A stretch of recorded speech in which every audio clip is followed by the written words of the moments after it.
Errota Fundazioak eta Zulaibar Lanbide Heziketa Zentroak Arratiako bigarren enplegu azoka antolatu dabe, eta pasadan urtean lehenengoko azoka antolatu genduen modure, azoka honegaz eta enpresak langileek, Arratiako langileek topatzeko aukerak handituteko, antolatuteko azoka bat da.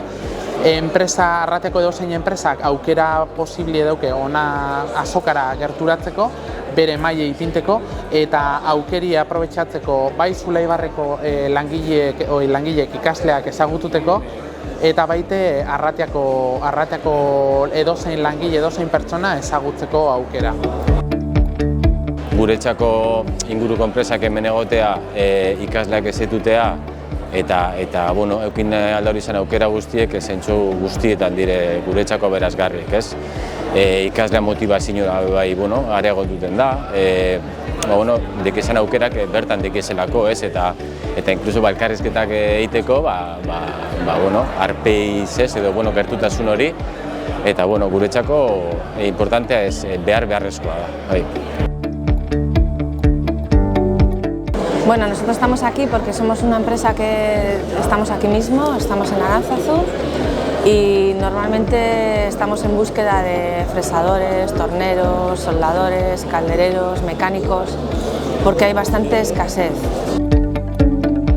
Igual lo que hay que hacer es apostar por gente que esté estudiando, formarles en la empresa y que se queden allí. Empezamos aquí, pues creo que empezó el año pasado o hace dos, los foros de empleo. Participamos, apareció una persona que la contratamos de hecho y este año pues hemos participado nuevamente por la misma razón.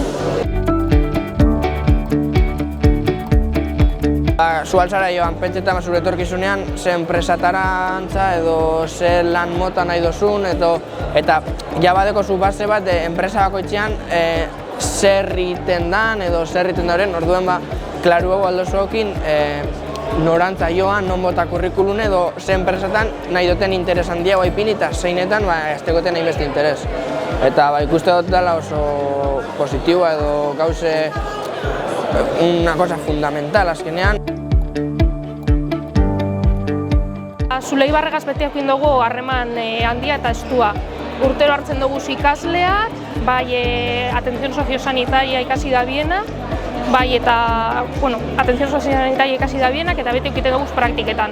Dualean bai parte hartu dugu, eta ikasleak bai eukin dugu duala egiten. Eta horregaitik hartu emon handie dekogunez, hona etorri gara bai ikasleak ezetuteko aldez aurretik, zentroara joan baino lehenau, eta guk bai eurei azalpenak emon izateko. Beharko dugu talentua nola baita erakarri eta kontratatu. Orduan guk lan aukiko dugu, bai oin eta bai etorkizunean.